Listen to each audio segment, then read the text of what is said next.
الرحمن علم القرآن خلق الإنسان علمه البيان. بسم الله الرحمن الرحيم.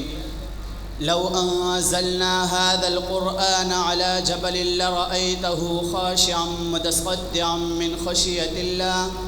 صدق الله العظيم. وقال النبي صلى الله عليه وسلم: خيركم من تعلم القرآن وعلمه، او كما قال عليه الصلاة والسلام. کیوں نہ ہو ممتاز اسلام دنیا بھر کے دینوں میں، کیوں نہ ہو ممتاز اسلام دنیا بھر کے دینوں میں، وہاں مذہب کتابوں میں، یہاں قرآن سینوں میں. محترم اساتذہ کرام اور میرا مدرسہ معد الصدیق الاسلامی کے چہکتے مہکتے بلبلوں، السلام علیکم ورحمۃ اللہ وبرکاتہ. آج میں آپ حضرات کے سامنے فضیلت قرآن کے موضوع پر لب کشائی کرنا چاہتا ہوں.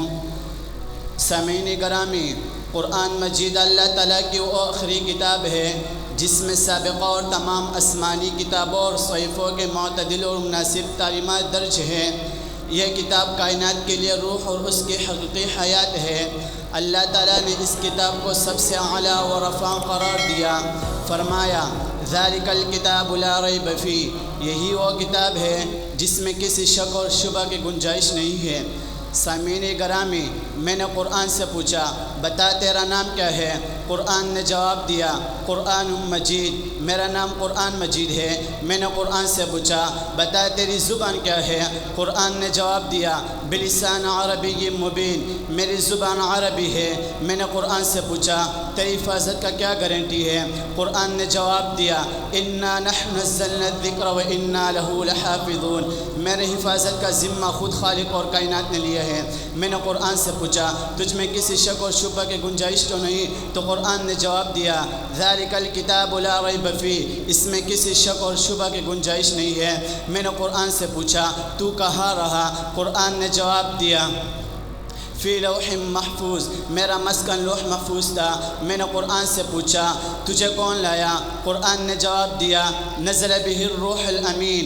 میں نے قرآن سے پوچھا تو کس پر آیا؟ قرآن نے جواب دیا نزل علی محمد. میں نے قرآن سے پوچھا تو کس طرف سے آیا؟ قرآن نے جواب دیا تنزیل من رب العالمین. میں نے قرآن سے پوچھا تو کس مہینے میں آیا؟ قرآن نے جواب دیا شہر رمضان الذی انزل فیہ القرآن. میں نے قرآن سے پوچھا تو کس رات میں آیا؟ قرآن نے جواب دیا انا انزلناہ فی لیلۃ القدر. میں نے قرآن سے پوچھا تو کیوں آیا؟ قرآن نے جواب دیا ھدی للناس.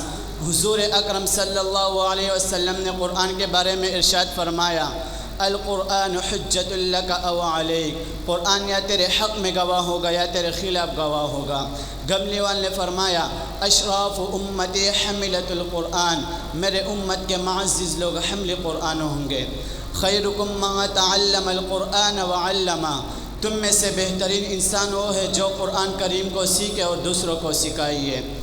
سامعین گرامی، یہ اس قدر مقدس کتاب ہے، اس کے بارے میں اللہ تعالیٰ نے فرمایا اگر ہم یہ قرآن پہاڑ پر اتارتے تو دیکھ لیتے وہ اللہ کے خوف سے دب کر پڑ جاتا. یہ قرآن وہ راستہ بتاتا ہے جو سب سے سیدھا ہے اور ایمان والوں کو خوشخبری سناتا ہے. گرامی قدر احباب، قرآن کریم ایسے بہترین ہم نشین ہے، اس کے باتوں سے کوئی اکتاتا نہیں، اور جتنا اس کو دہرایا جاتے اس میں اتنی خوبصورتی آتی ہے. جب قرآنی آیاتوں سے قاریوں نے اپنے آنکھیں ٹھنڈی کر لی تو میں نے ان سے کہا تمہیں اللہ کی مضبوط رسی مل گئی ہے، آپ اس مضبوطی سے پکڑے رہو اور یہ اعلان کرتے رہو یا الہی جسم میں جب تک ہماری جان رہے، یا الہی جسم میں جب تک ہماری جان رہے، تجھ پہ صدقے تیرے محبوب پر قربان رہے. میں رہوں یا نہ رہوں مگر دعا ہے دل کی، میں رہوں یا نہ رہوں مگر دعا ہے دل کی. دین محمد رہے اور عزت قرآن رہے. وما علینا الا البلاغ المبین.